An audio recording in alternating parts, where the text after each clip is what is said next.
Complete but not operational, the Nord Stream 2 project is put on hold. Germany has halted approval for this pipeline that will bring Russian gas into Europe. So is it a politically motivated decision, and what does it mean for gas prices that are already high? This is Inside Story.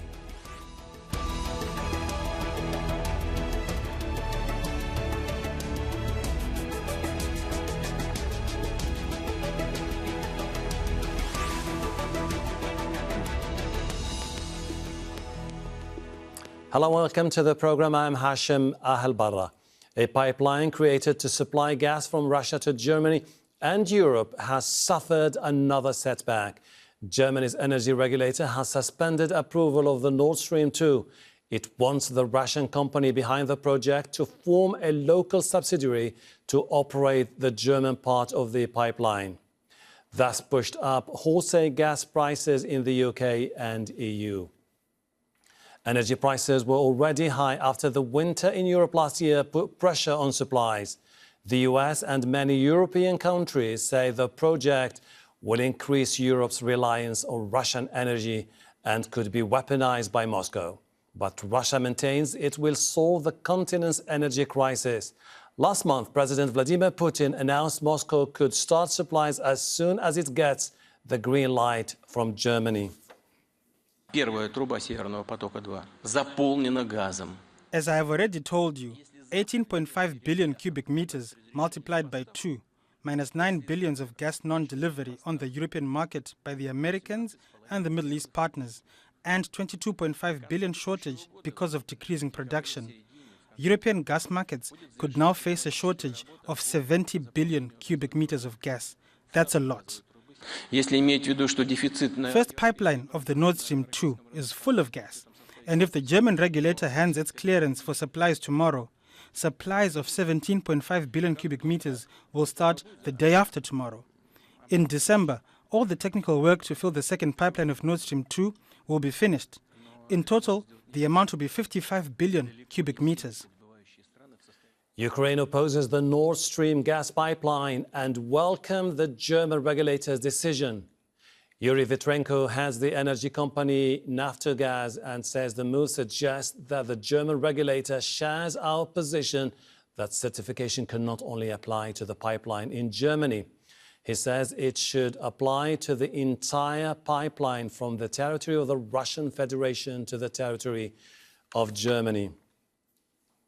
Nord Stream 2 is expected to double the volume of gas coming from Russia into Europe.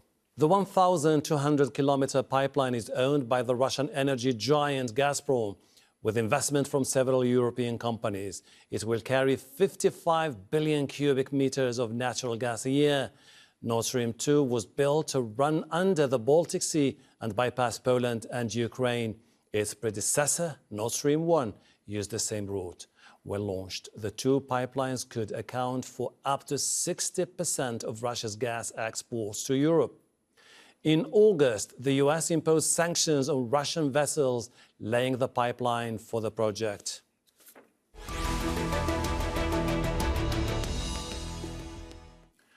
Let's bring in our guests in Berlin. Ulrich Brueckner, Professor of Political Science at Stanford University in Berlin. In Moscow, Pavel Felgenhauer is political commentator and columnist for Novaya Gazeta.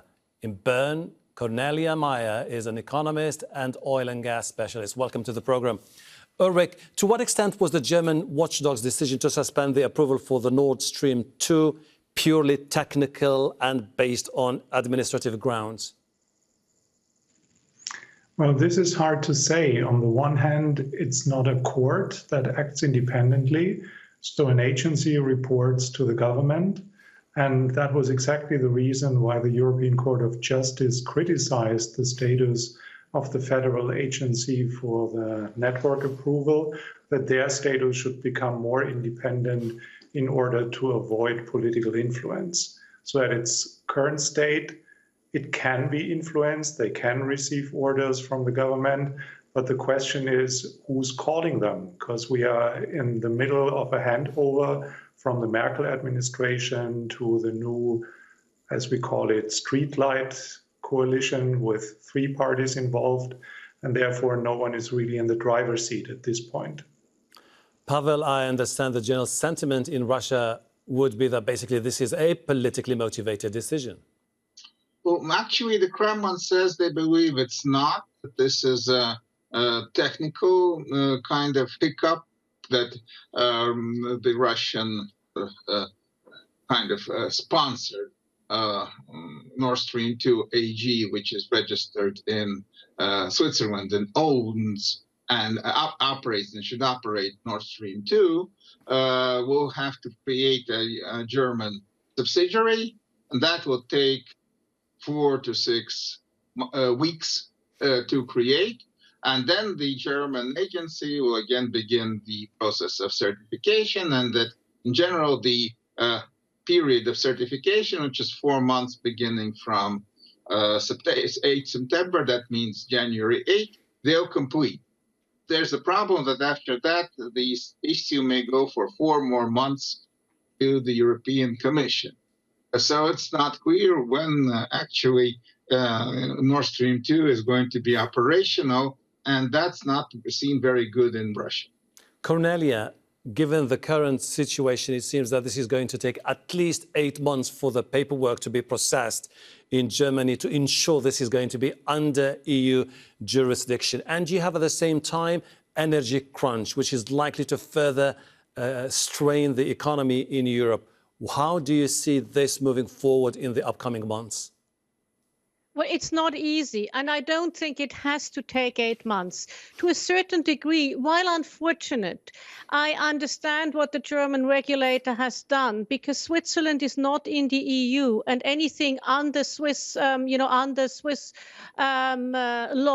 is not subject to the European Court of Justice. So, if they want to get the pipeline approved by the EU, this may not be the dumbest move that they have done. So what really is important is to really fast track this incorporation and the move of the assets, and then fast track the approval. And given the energy crunch that we have, I think it's in most people's interest to get this done quickly. However, as our colleague in Berlin has pointed out, we are in between, in an interregnum. We are between 2 governments, and the new government, you have the Social Democrats, the SPD, who is very pro, on balance, very pro Nord Stream 2, and you have the Greens, who are very against Nord Stream 2. So this is not going to be, it's not going to be the easiest of times for Nord Stream 2. Mm-hmm. Ulrich, until a few months ago, the general feeling in Europe that Russia was not pumping enough gas into European continent, choosing instead what it described as the need to refill its own stocks. And this explains why many have been saying that Russia is weaponizing its gas. Do you think that this decision by the German watchdog comes against the backdrop of this ongoing row over how to deal with gas supplies in Europe? Well, we have seen several winters in which Russia weaponized gas supply for geostrategic reasons, and one can read the latest developments in a similar way, because we are currently in a rather hot phase of a cold conflict that includes Belarus and it includes the Ukraine. And it's certainly in Russia's best interest to see very high gas prices. While inside the European Union, we see a number of countries being heavily dependent on Russian gas. That differs from country to country, and that also explains why we have a very cacophonic orchestra these days when it comes to think of shall Nord Stream be open as soon as possible to lower the gas prices, or is this just another weapon in Putin's hands that can be turned against the European Union as a whole? Pavel, I mean, the gas giant Gazprom decided to reduce the shipments through the Yamal Europe pipeline that goes through Belarus and also Poland, saying that instead it needs at this particular moment to prioritize the refilling of its own domestic storage facility, which led many to think, Or, you know what, Russia is squeezing gas supplies for political reasons? Of course, Moscow rejects any kind of such notions and says that the high gas prices in Europe are a result of very high gas prices in the Pacific Asia region, and that liquefied gas supplies by tanker are going in that direction instead of going to Europe because the prices are higher there, and that Gazprom is actually honoring all its contract obligations. But the problem, of course, is very much there. High gas prices, Moscow says it's not that interested. It's interested in a stable situation. But it's also clear that Russia would want to have an option not to use the Ukrainian gas transport system at all, to put pressure maybe on Ukraine, or also if there's any kind of serious flare-up on the border between Ukraine and Russia, which could technically even stop fully any kind of transit of gas through Ukraine, then Russia would have options through two pipelines, actually four of them, because there are two pipelines, each with two pipes going through on the Baltic Sea, and of course another one, other pipelines going through Turkey. So Russia could bypass a possible confrontation zone and continue to keep Europe supplied, and maybe incent Europe not to intervene into any kind of flare-ups that could happen in Eastern Europe. Cornelia, you have winter and you have energy crisis. Who are we to blame? Is it the post-pandemic recovery? Is it Russia? Or is it weather-related events, particularly last winter? It is the perfect storm. You had last winter, you had such a cold winter that storage was unplenished. And I have some sympathy for Gazprom again for first filling their own storage, because they had a cold winter too. So their storage was depleted too. For first, you first look after your own people and then you go further. So that's one thing. Then we have obviously the competition, as was mentioned, between Asia and Europe for LNG, because China is importing more and more LNG. This year, China will become the largest importer globally of LNG. It will supersede Japan in that position. And so we have, and obviously we have some geopolitical tensions, but mainly it's the perfect storm of supply and demand. And when it comes to price, yes, obviously the high LNG prices are partly to blame, but we also have to see that part of the European takeoff is indexed to oil. And so when oil prices go up, part of the indexation goes up as well. So it's tough. And for Europe, the question is, how do we get enough gas? And how do we ensure that we don't put the poorer segments of the population to the stark choice of do I eat or do I heat? Now, Ulrich, for the governing coalition in Germany, you have a decision that is made now, which is most likely going to result in low storage levels in Europe, an energy crisis, different economy sectors affected. Is there any contingency plan here for Germany and for Europe? Well, it's interesting that every member of the upcoming new government announces that we need radical changes when it comes to climate change. And they are all pushing for renewables, that more needs to be done, more than what the previous government has done. And given that we see rising gas prices, that could potentially be a leverage to understand that it's now high time, and we shouldn't discuss the nitty-gritties of how distant is a windmill next to a building, or all the reasons why it didn't meet the targets that have been defined before. So there is certainly a push coming from the current, what was described as a perfect storm, that will see more efforts and more investment in renewables that decreases the geostrategic dependency from Russia. Pavel, since this is a crisis moment, everybody's looking for leverage. And when it comes to Ukrainians, they seem to be pretty much excited about the potential of what might happen next, particularly because they are now going to be part of the consultation process. Do you think that the Ukrainians now are given this unique opportunity where they have to put more pressure on all the parties for whatever happens in the future? Well, yes, the German regulator they included the Ukrainian representative in Germany of Neftegas, their a gas transporting company, into the certification process. But of course, he doesn't have any veto power. Ukrainian opinion may be taken into consideration, but no more than that. It's a kind of nicety, but it doesn't give Ukraine any kind of say.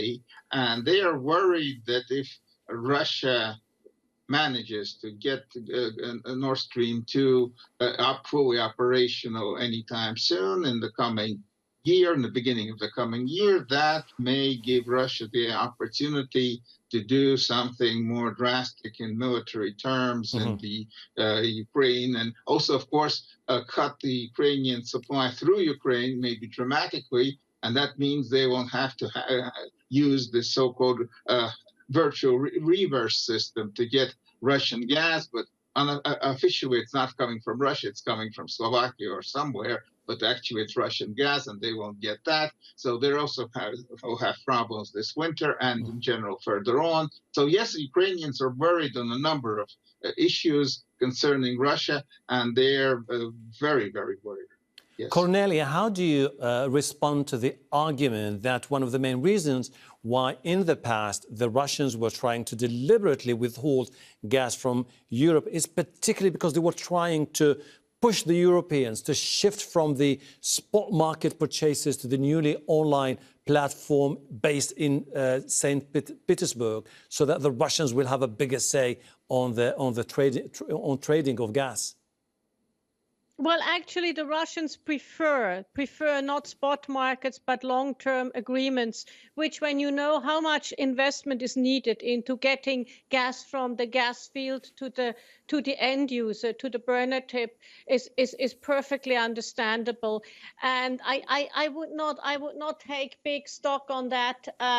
When it comes, the Ukraine is difficult, it's tricky, but I would also like to remind us that Russia has supplied Europe with gas for the past 50 years or so without essentially missing a beat, even when the former Soviet Union was breaking up. So yes, there are the politics, and obviously they're playing politics. But in the end, overall, Russia has been a pretty reliable supplier. It also needed the foreign currency from Europe.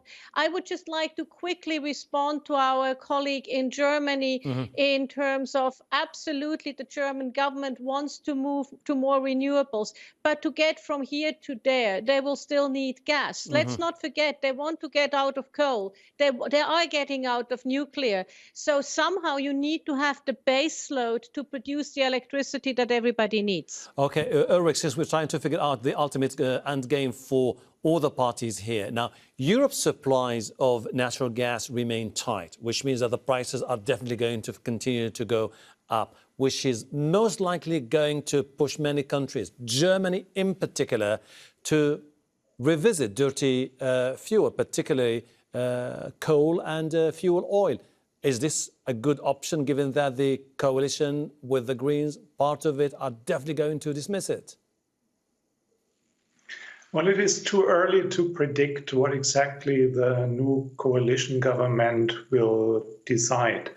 Would they keep everything secret, not only on energy policy and geostrategic questions, but the whole coalition agreement is kept a secret, and we will only learn next week what the various compromises will look like. And one can read the decision today as a way to buy time for the new government to decide how to balance the conflicting interests, how to fulfill the requirements from the European Union, to divide the operation and the network. This is technically an important reason for the agency why it decided the way it decided. But I think it's also an additional geopolitical bargain chip in the ongoing discussions with Russia and Belarus. If one makes a move, another country makes another move, and this does not even need to have anything to do with energy. Pavel, since this is definitely a crisis with geopolitical proportions. Now, the Russians, because they supply 35% of the gas imports for the European Union, have a leverage. But ultimately, their biggest concern is that if they have any future problems with the Russian, it means that a huge chunk of the revenues they used to get from the European market is going to be massively affected. Is this something which is likely to push the Russians for a balancing act here? Well, Europe needs Russian gas, and of course, Russia needs Europe too. Russia is supplying natural gas to Japan, to China, but Europe is an essential client, so Russia and Europe are tied together there. The future has problems with the CO2 signature taxation coming into effect in Europe, with the European Union saying that they will oppose any kind of extraction of gas or oil in the Arctic, which Russia is rejecting right now. So there are serious problems in the future. There are problems right now and problems in the future. How Russia is going to be seen and how Russia is going to be interacting with Europe on supplying gas.